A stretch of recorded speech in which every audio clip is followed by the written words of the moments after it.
आधी number zoom करा, गाडी नंबर बघा, कर्नाटकची गाडी आहे, पासिंग आपल्या इथं आज आले आहे, पण ही गाडी कस्टमरची नाही आहे, आपल्या बेळगावच्या शाखा मालकाची आहे. त्यांनी गेल्या महिन्यापूर्वी गाडी स्वतःच्या कष्टावरती घेतली आहे. हॉटेल चालू केल्यावरती एक स्वप्न असतं की आपल्या हक्काचं घर असावं, गाडी असावी. त्यांचं पहिलं स्वप्न पूर्ण झालंय.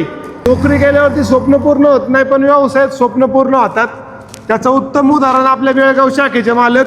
आपलं हॉटेल चालू करून 1 वर्ष 8 महिने झालेले आहेत, पण आपल्याकडे पहिला आपल्याला वापरायला 2 व्हीलरसुद्धा नव्हती. पण ऑस्करवाडी मिसळनं आपल्याला भरभरून एवढं प्रेम दिलं आहे की आज आपण 4 व्हीलरमधून फिरतो. त्याचं उत्तम उदाहरण म्हणजे आपले अक्षय सर. आपल्या अक्षय सरांनी एवढं आपल्याला सहकार्य केलं आहे की त्यांच्यामुळे आज आम्ही इथपर्यंत पोचू शकलो आहे आणि याच्यापुढं पण पोचू शकणार आहे.